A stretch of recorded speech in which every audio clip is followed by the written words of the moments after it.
नमस्कार, स्वागत है आप सबका नारद टीवी पर। जैसा कि आज सोमवार है और मैं अनुराग सूर्यवंशी आप सबके बीच हाजिर हूं एक और सदाबहार गायक की कहानी लेकर, जिनके बारे में आप सब कई दिनों से वीडियो बनाने की रिक्वेस्ट कर रहे थे। एक ऐसा गायक जिन्हें 90 के दशक में सलमान खान की आवाज कहा जाता था। एक ऐसा गायक जो किशोर दा के वक्त में किशोर दा के साथ गाने की काबिलियत रखता था। बॉलीवुड में ऐसे बहुत ही कम गायक हुए जिनकी आवाज सीधा दिल में उतरती है, और वो है एक अलग ही तरह की आवाज के मालिक एसपी बाला सुब्रमण्यम। तुमसे मिलने की तमन्ना है, प्यार का इरादा है और एक वादा है जानम। मुझसे जुदा होकर तुम्हें दूर जाना है, पल भर की जुदाई फिर लौट आना है। बहुत प्यार करते हैं तुमको सनम।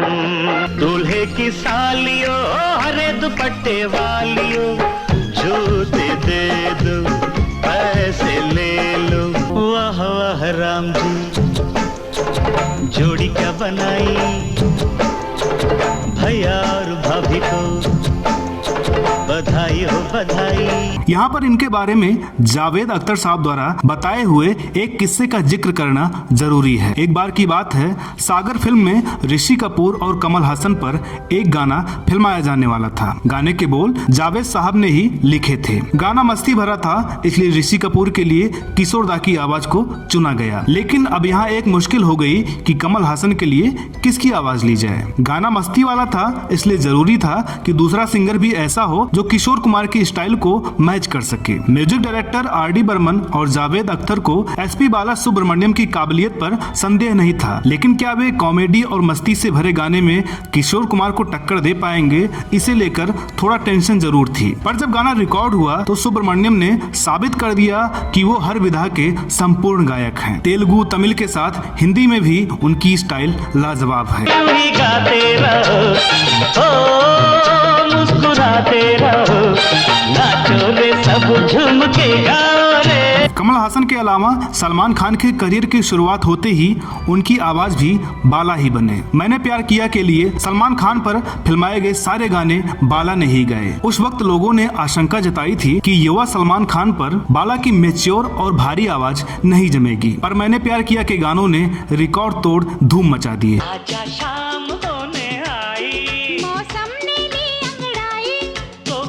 बात की है लड़ाई, दिल दीवाना बिन सजना के माने ना। मेरे रंग में रंगने वाली परी हो या परियों की रानी। तो आइए जानते हैं एसपी बाला सुब्रमण्यम के जीवन की कहानी कि आखिर उनके संगीत का सफर कैसे शुरू हुआ और अपनी मंजिल तक पहुंचने में उन्हें किन तरह की परेशानियों का सामना करना पड़ा। एसपी बाला सुब्रमण्यम का जन्म 4 जून 1946 को आंध्र प्रदेश में नेल्लोर के मूलपेट मेहुआ में हुआ था। इनके पिताजी हरिकथा के कलाकार थे। हरिकथा पारंपरिक कला शैली है जिसमें कहानी, कविता, डांस, ड्रामा जैसी विधाएं शामिल हैं। इसमें धार्मिक प्रस्तुतियां ज्यादा होती हैं। एसपी के पिता नाटकों में काम करते थे। उनके 2 भाई और 5 बहन हैं। एक बहन एसपी शैलजा भी गायिका हैं। एसपी बाला सुब्रमण्यम की ख्वाहिश इंजीनियर बनने की थी। उन्होंने आंध्र प्रदेश में अनंतपुर की जवाहरलाल नेहरू टेक्नोलॉजी यूनिवर्सिटी में दाखिला ले लिया। जिंदगी में सब कुछ ठीक ठाक चल रहा हो तो आप खुद को भाग्यशाली मानते हैं। बाला को भी लगता था कि वो अपनी जिंदगी से जैसा चाहते हैं वैसा ही उन्हें मिल रहा है। इंजीनियरिंग करके वे अपने परिवार की जिम्मेदारी उठाना चाहते थे, मगर अफसोस जिंदगी ने उन्हें एक झटका दे दिया। उनकी तबीयत खराब हो गई। बीमारी ज्यादा गंभीर तो नहीं थी, लेकिन कुछ ज्यादा ही लंबी खिंच गई। हालात भी कुछ ऐसे बन गए कि उन्हें इंजीनियरिंग का कोर्स छोड़ना पड़ा, और शायद ऐसा इसलिए हो रहा था क्योंकि किस्मत इनके लिए कुछ और ही दरवाजे खोल रही थी। दोस्तों, अक्सर बुरा दौर आने पर हम अपनी नियति को कोसने लगते हैं, लेकिन हो सकता है कि ऊपर वाले ने आपके बारे में उससे भी कुछ अच्छा सोच रखा हो। खैर, इंजीनियरिंग की पढ़ाई से पहले और रेगुलर पढ़ाई छोड़ने के बाद भी एसपी बाला सुब्रमण्यम संगीत की शिक्षा लेते रहे। 1964 में उन्हें एमेच्योर गायक के तौर पर एक कंपटीशन में पहला इनाम मिला। इसके बाद उनके गायकी का करियर आगे बढ़ता चला गया। दक्षिण भारत के दिग्गज कलाकारों के साथ काम करते करते उन्होंने अपने गायकी के करियर को भी संजीदगी से लिया। नतीजा अगले 2 सालों में ही, यानी जब वो करीब 20 साल के थे, उन्हें फिल्म में गाने का मौका मिल गया। गाना उनकी मातृभाषा तेलुगु में ही थी। उसके 8 दिन बाद ही उन्होंने कन्नड़ में गाया। इन्होंने पहला तमिल गाना 1969 में गाया था। तमिल फिल्म इंडस्ट्री के बड़े नाम के बालाचंदर एक हिंदी फिल्म डायरेक्ट कर रहे थे। इस फिल्म का सबसे दिलचस्प पहलू ये था कि इसी फिल्म के साथ कमल हासन की हिंदी फिल्म इंडस्ट्री में एंट्री हो रही थी। फिल्म थी एक दूजे के लिए, जो कमल हासन के लिए ही नहीं बल्कि रति अग्निहोत्री और एसपी बालासुब्रमण्यम के लिए भी पहली हिंदी फिल्म थी। फिल्म का संगीत लक्ष्मीकांत प्यारेलाल ने तैयार किया था। एक दक्षिण भारतीय गायक से हिंदी गवाने का जो सहज शुरुआती डर संगीतकारों के मन में होता है, जो एलपी के नाम से मशहूर इस जोड़ी को भी था। परेशानी ये थी कि डायरेक्टर ने पहले ही लक्ष्मीकांत प्यारेलाल को यह सहेज दिया था कि इस फिल्म में मेल आवाज तो एसपी बालासुब्रमण्यम की ही होगी। ये अलग बात है कि जब एसपी ने माइक थामा और इस फिल्म के गाने गाए तो उनकी लोकप्रियता ने तमाम कीर्तिमान स्थापित कर दिए। इस फिल्म में सिर्फ एक गाना था जिसके लिए लक्ष्मीकांत प्यारेलाल ने अनूप जलोटा की आवाज को इस्तेमाल किया था। बाकी सभी गाने एसपी बालासुब्रमण्यम ने ही गाए थे। तेरे मेरे बीच में, हम तुम बने जैसे गाने आज भी सुपरहिट हैं। तेरे मेरे बीच में कैसा है ये बंधन हम तुम दोनों जब मिल जाएंगे एक नया इतिहास बनाएंगे। एक दूजे के लिए फिल्म को फिल्म फेयर अवार्ड की 13 कैटेगरी में नॉमिनेट किया गया था। इसमें से 3 कैटेगरी में इसने अवार्ड भी जीता, सर्वश्रेष्ठ एडिटिंग, सर्वश्रेष्ठ लिरिक्स और सर्वश्रेष्ठ स्क्रीन प्ले। एसपी बालासुब्रमण्यम को तेरे मेरे बीच गाने के लिए नॉमिनेट जरूर किया गया था, लेकिन उन्हें यह अवार्ड नहीं मिल पाया। इसकी भरपाई हुई राष्ट्रीय फिल्म पुरस्कार से, जो उन्हें इसी फिल्म में प्लेबैक सिंगिंग के लिए मिला था। हिंदी में पहली फिल्म और पहली फिल्म के लिए राष्ट्रीय पुरस्कार। ऐसा अद्भुत काम अभी तक एसपी बालासुब्रमण्यम ने ही किया है। एसपी बालासुब्रमण्यम ने 8 फरवरी 1981 को एक और अद्भुत काम किया। उन्होंने सुबह 9 बजे से रात 9 बजे के बीच कन्नड़ में 21 गाने रिकॉर्ड किए। तमिल में वे एक दिन में 19 और हिंदी में 16 गाने रिकॉर्ड कर चुके हैं। एक समय तो वे इस कदर व्यस्त थे कि 15-16 गाने प्रतिदिन रिकॉर्ड करना उनकी रूटीन का हिस्सा हो गया था। उन्होंने कमल हासन जैसे मशहूर कलाकारों के लिए डबिंग भी की है। एक दिन में सबसे ज्यादा गाने का रिकॉर्ड उन्होंने उसी दौर में बनाया था।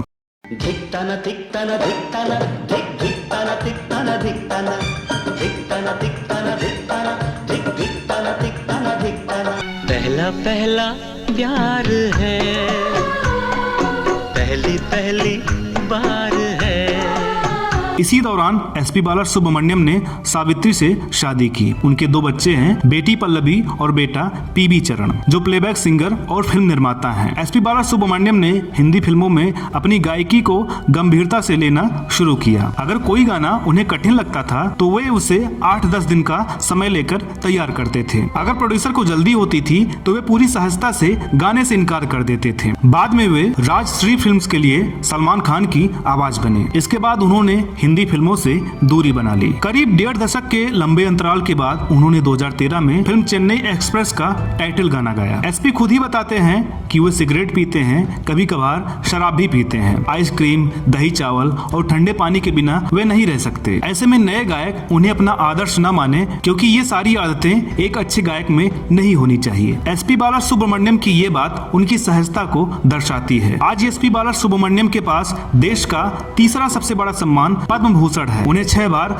राष्ट्रीय पुरस्कारों से नवाजा गया है। उनका नाम Guinness book of world record में भी दर्ज किया गया है। फिर भी उनके जीवन में एक कमी है, और वो कमी है इंजीनियरिंग की एक अदर डिग्री की। तो दोस्तों, हमें अपने जीवन की कठिन परिस्थितियों से कभी निराश नहीं होना चाहिए, बल्कि पूरे धैर्य से हमें अपने कार्य को जारी रखना चाहिए। आपके साथ कभी न कभी जरूर अच्छा होगा। तो दोस्तों, उम्मीद करते हैं कि आज का ये एपिसोड आपको पसंद आया होगा। वीडियो अच्छी लगी हो तो लाइक करें, शेयर करें, चैनल पर नए हों तो इसे सब्सक्राइब जरूर करें ताकि आप हमारे पिछले और आने वाले वीडियोस भी देख पाएं। साथ ही साथ नारद टीवी के फेसबुक पेज को भी जरूर लाइक करें ताकि वहां से भी आपको नारद टीवी से जुड़े अपडेट मिलते रहें। नारद टीवी की नई वेबसाइट भी आ चुकी है, वहां पर भी जरूर विजिट करें। और नारद टीवी के साथ एक राइटर के रूप में जुड़ना चाहते हैं तो आप हमारे व्हाट्सएप नंबर पर हाय राइटर लिखकर भेजें। तो मिलते हैं अगले वीडियो में एक और नई कहानी के साथ, तब तक के लिए नमस्कार।